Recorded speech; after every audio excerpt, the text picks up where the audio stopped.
आप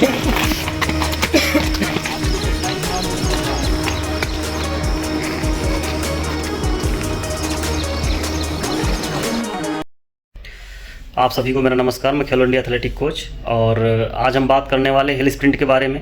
और जैसा कि आप लोगों ने इस पिछले वीडियो में अभी देखा है कि हिल स्प्रिंट कैसे लगा रहे हैं और कितने सेकंड का लगा रहे हैं, तो इन सब चीज़ों का जो है मैं भी आप लोगों को बताने वाला हूं कि आप लोगों की जो भी हिल स्प्रिंट होंगी वो कितने सेकंड की होंगी और किस तरह लगानी है और बॉडी को कैसे प्रिपेयर करना है पहले। तो अगर आप हिल स्प्रिंट लगाना चाहते हैं तो सबसे पहले मैं बताऊँगा कि वो दिन आपका कौन सा होना चाहिए। आप उसको बृहस्पतिवार भी रख सकते हैं और सैटरडे भी रख सकते हैं। और इसके लिए आप जब सबसे पहले अपने यहाँ से स्टेडियम से निकलेंगे, स्टेडियम से या फिर आप जहाँ से भी निकलते हैं हिल स्प्रिंट के लिए, कम से कम आपका जो है अच्छे से 15 मिनट वार्म अप होना चाहिए। और 15 मिनट वार्म अप होने के साथ साथ आपको जब आप यहाँ से निकलेंगे स्लो स्पीड में निकलेंगे, उसके बाद धीरे धीरे अपनी स्पीड को थोड़ा इंक्रीज कर लेंगे ताकि बॉडी आपकी जो है खुल जाए और वार्म अप हो जाए अच्छे से।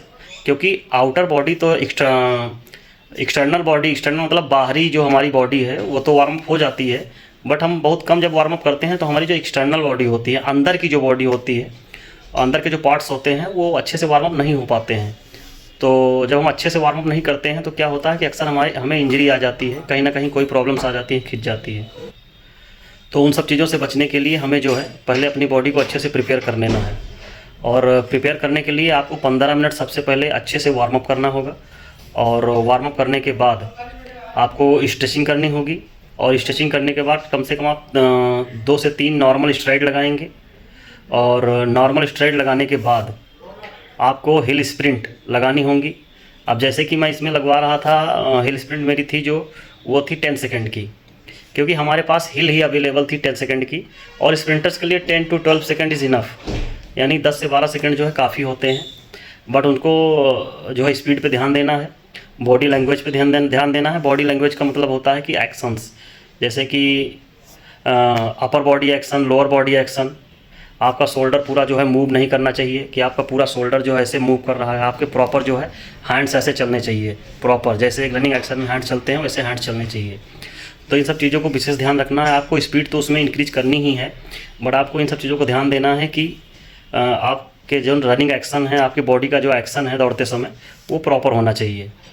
और प्रॉपर होने के लिए आपको कुछ चीज़ें हैं ध्यान देना बहुत ज़रूरी है। सबसे पहले अगर आपका एक्शन सही नहीं है तो एक्शन सही करने के लिए आपको हैंड वेट कुछ रखने चाहिए, जो कि हैंड वेट आपके 250-300 ग्राम के होने चाहिए। बट एक हैंड में, जैसे लेफ़्ट हैंड में हम वॉच पहनते हैं, तो वॉच जब दूसरे हाथ का लेफ़्ट हैंड का हम वेट करेंगे, हैंड वेट बनाएंगे, तो वो हैंड वेट जो है वॉच के साथ आपको वेट करना है ताकि बराबर वेट रहे। और दूसरे राइट हैंड का जो वेट है वो प्रॉपर उतना ही होना चाहिए जितना लेफ़्ट हैंड में, घड़ी को मिला के और उस वेट को मिला के जितना है उतना राइट हैंड में भी होना चाहिए।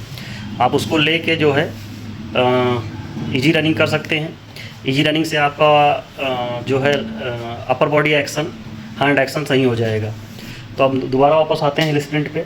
तो हिल स्प्रिंट के लिए जो है हम 10 सेकंड की लगवाएंगे। 10 सेकंड में कम से कम 10 से 12, और सभी में जो है हमको स्पीड इंक्रीज करनी होगी।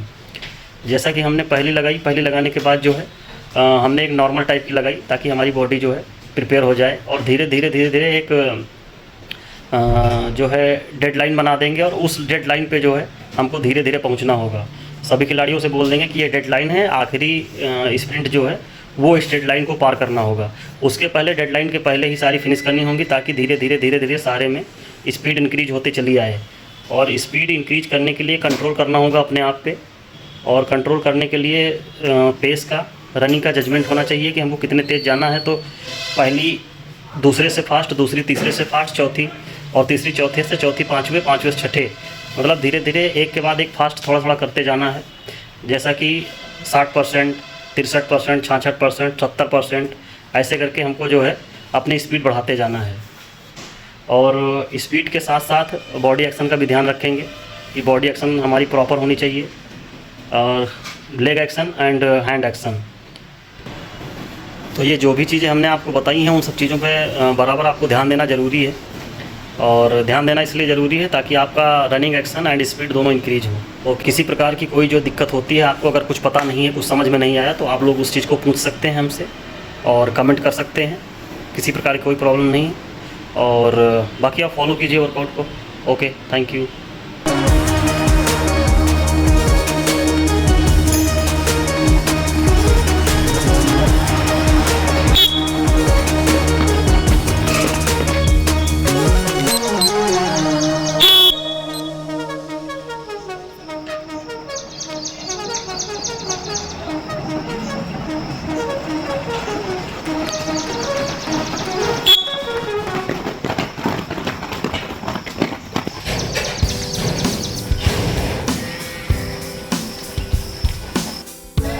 रेडी, थोड़ा आगे पीछे रहना, आगे पीछे।